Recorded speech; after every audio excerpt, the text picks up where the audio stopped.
La parashat Massé, c'est la dernière parashat de Sefer Bamidbar, le livre du désert. Et on va retracer comme ça les 42 étapes qu'on a traversées dans le désert. 42 noms d'endroits. Et là, Rabbeinu Bechaye pose la question, mais comment ça se fait qu'il y a des noms d'endroits dans le désert? Il n'y a pas de nom de rue dans le désert.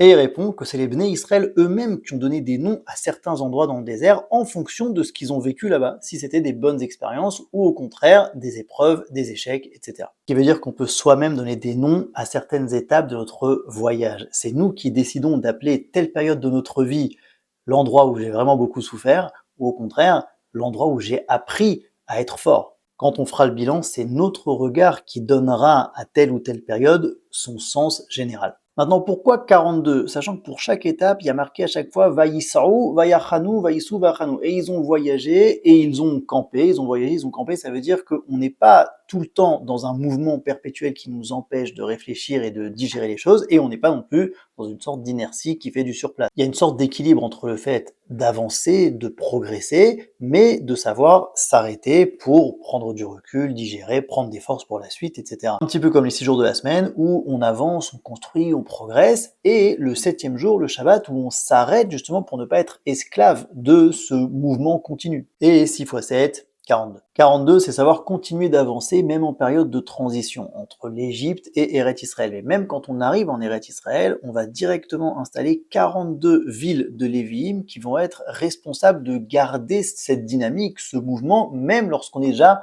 arrivé au bon endroit. D'ailleurs, on a un poème qui s'appelle Anna Bekoar qui comporte 42 mots qu'on va dire à chaque fois en période de transition, lorsqu'on reçoit le Shabbat, juste avant d'aller dormir, etc. Et le Sefer Avodat Israël nous dit que cette paracha tombe toujours pendant les 3 semaines, donc qui sont 21 jours, mais aussi 21 nuits, ce qui fait 42. Et cette période, elle est toujours un petit peu dure. Et ce que nous dit le Avodat Israël, c'est lorsqu'il y a une période qui est dure devant toi, eh bien, coupe-la en plein de petites étapes. C'est comme quelqu'un qui doit faire une longue marche, il est déjà désespéré de voir à quel point elle va être longue. On lui dit, regarde, tous les pas que tu as déjà passés, déjà tu penses pas. Tous les pas qui te restent à passer, ils n'existent pas encore. Là, tu te concentres sur le prochain pas que tu as à faire. Celui-là, ce pas-là, tu es capable de le faire?